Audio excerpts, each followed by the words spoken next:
Hey, what's up? It's Jim, and today I'm going to talk about Assassin's Creed. There's been a lot of video game adaptations this year, and most of them, when being made by the video game developer, end up being very safe and more, I guess, for the fans, not being very interesting video game to movie adaptations at all. They often feel like any other sort of movie and sort of a mess, and not even really an interesting mess. I mean, maybe for like you guys who play the video games, but for me it's usually like, I mean, that's cool, but like I don't really like them all that much. They always feel kind of safe in what the developer is trying to do with that brand, and it makes for a less interesting genre in general. Assassin's Creed is not like that. Make no mistake about it, Assassin's Creed is a fucking mistake of ridiculousness, but it's kind of amazing in that it's kind of like an arty video game movie, which I don't think I've ever seen before. Assassin's Creed is its own unique, beautiful snowflake that makes no sense, and even if you think about it like while you're watching it, and even after, you realize that doesn't make any sense, but it's so strange and shot in an arty way between like the THX 1138 future world they live in, or like art movies that are influenced by THX 1138, so I guess this movie, and then the parts in Spain which are done with lots of mist and like silhouettes and lit with period lighting and with beautiful cinematography. I think this movie's for people who played Assassin's Creed and are really into the cinematography of Gordon Willis, who shot Manhattan and The Godfather 1 and 2. So basically this movie is for like 100 people. Anyone who knows who Gordon Willis is and plays Assassin's Creed a lot and likes a weird arty video game adaptation, then fuck man, this movie's for you. But for anyone who's looking for an escapist, big budget, fun Assassin's Creed movie, this is not it at all. I do not know how they got away with making this movie. This is the video game movie of the year that I respect the most, because holy shit, how did you get them to spend $130 million on this? I'm just impressed with the chutzpah it took for these guys to make this movie and make it in such a strange, weird way. It doesn't make sense. It's kind of stupid,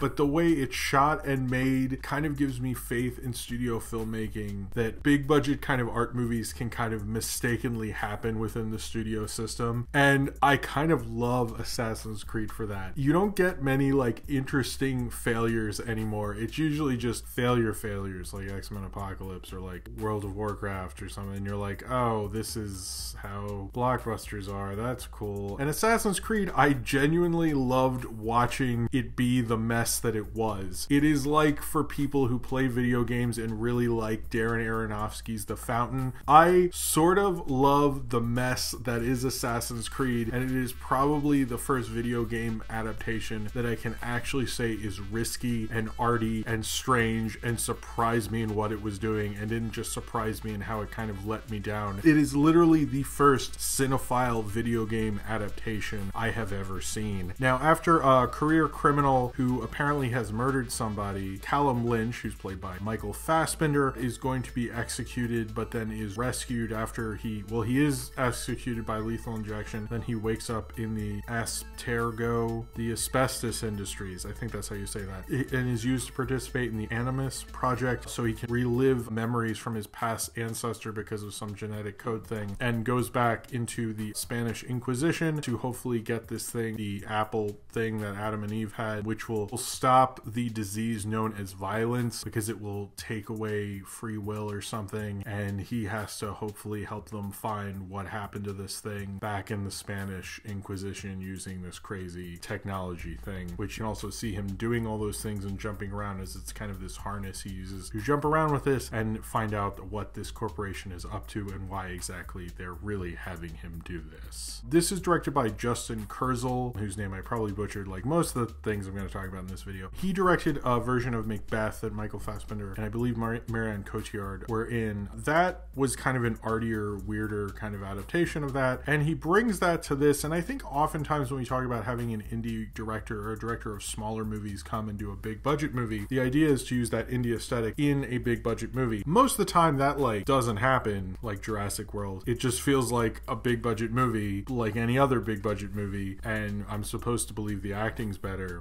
Assassin's Creed is probably the first one that takes a real indie art house movie aesthetic and brings it to blockbusters. It is actually the idea of using a small budget director and putting them in a big budget movie. It's that theory in practice, in execution. And I think that's kind of awesome, because most of these directors seem to crumble under the studio weight. They become like yes men, and you're like, what the fuck happened to you, bro? Also, I think the other thing about it is you get these directors who aren't really odd stranger directors. They're making indie movies that are digestible. That the Macbeth film, which I didn't see, was an odder stranger adaptation and a weirder kind of a movie. And they bring that to Assassin's Creed. It does do a lot of like stranger, weirder stuff. It's trying to be dystopian. It's trying to like visually say things. He's doing a lot of interesting things with sets. There's a point where like they're in a weird room where people who are taken out of the animus or whatever the thing is, when they're taken out of the thing too early and they're all weird, and like the ceiling has all this like projection of birds flying on it, and that was just very strange. A lot of it is just amazing imagery. It's probably like Speed Racer or Robert Altman's Popeye, in that I kind of like them just for existing and being these weird ideas, and like kind of like going like, well, what if we did a movie like this? And then you see them and go, wow, I love that you tried that. Michael Fassbender was a producer on this. Apparently he really wanted to do something different with it. This is like a different story. It's not an actual like adaptation of a specific game. They wanted each of the movies based on their games to have original stories based in that universe, which is to me an interesting idea. I don't know how much it takes from the games. I've literally never played it. I watched my brother-in-law play it a couple times. It seemed cool. And I know sometimes it can be a little more ridiculous, and I think maybe people imagine kind of like a Gore Verbinski kind of Assassin's Creed movie, but apparently Ubisoft really wanted Michael Fassbender and they let him be a producer, and that's the director he really wanted. It's kind of interesting that since Michael Fassbender really became an actor, and a really prominent actor through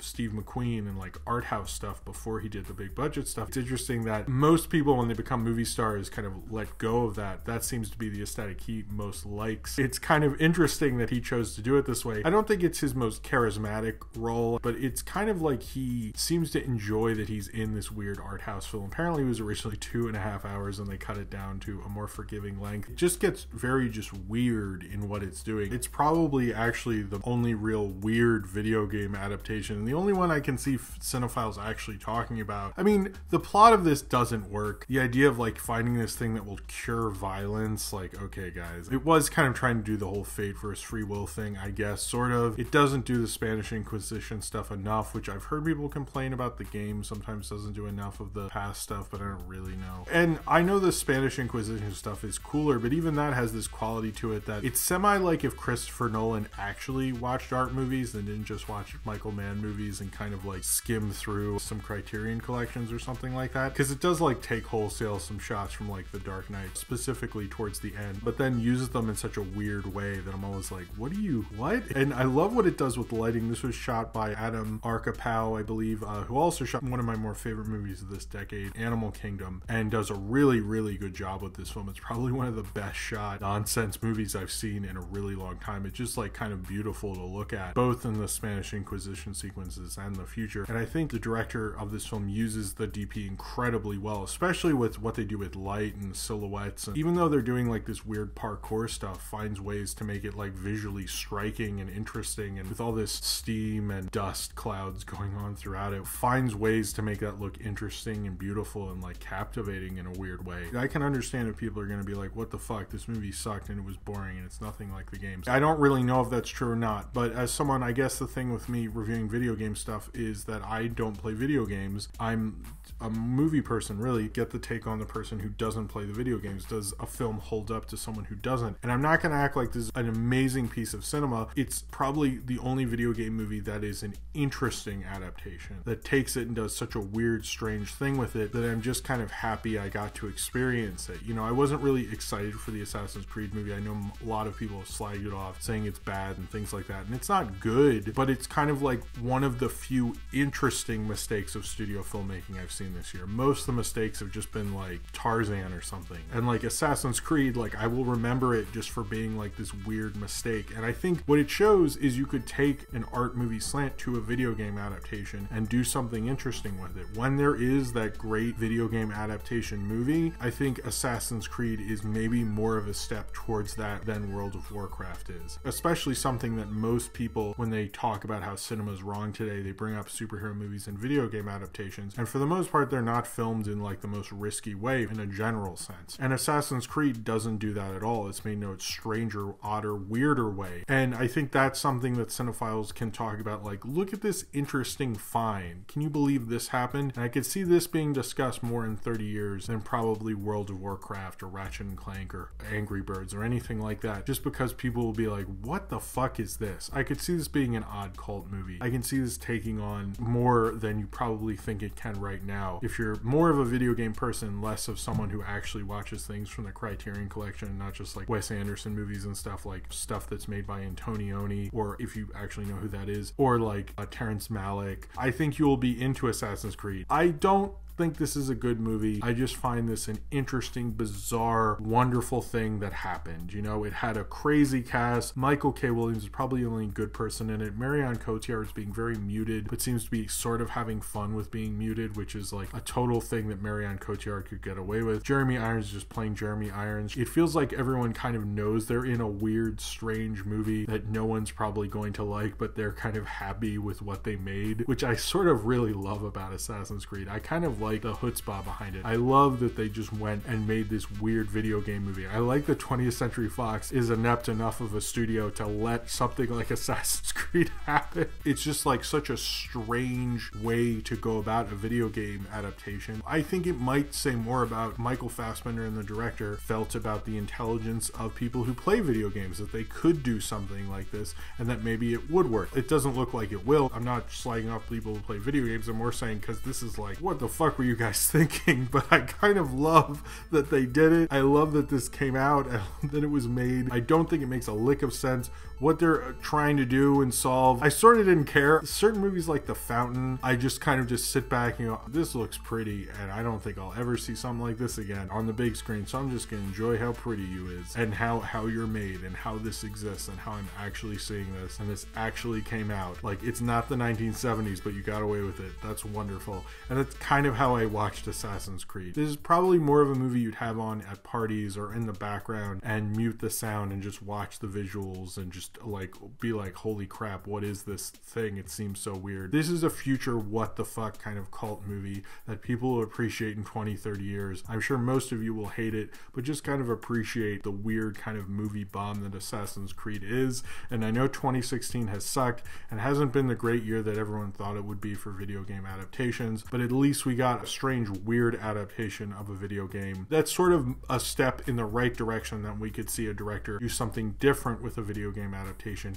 and do something different from a property when it often looked like you couldn't. Seeing something like Assassin's Creed is a mini triumph in what this genre is trying to do and trying to be a little more legitimate, even if it is a weird, bizarre kind of cult thing that only dorks like me will ever appreciate. But hey, in a way, you've made the art house video game adaptation. It might have been a mess. It might have not been very good, but the fact that this exists says at least something, and it proves that video game adaptations will be closer to legitimacy than probably anyone ever thought they would, especially with what's happened this year, and especially with properties relying too much on an audience that's already pre-sold on it. Assassin's Creed fails in all of those ways, but does it beautifully, and it's kind of probably the only true, real, beautiful failure of 2016, and I sort of kind of love it for that. So if you have seen Assassin's Creed and you would like to talk about it, then comment below in the comments and subscribe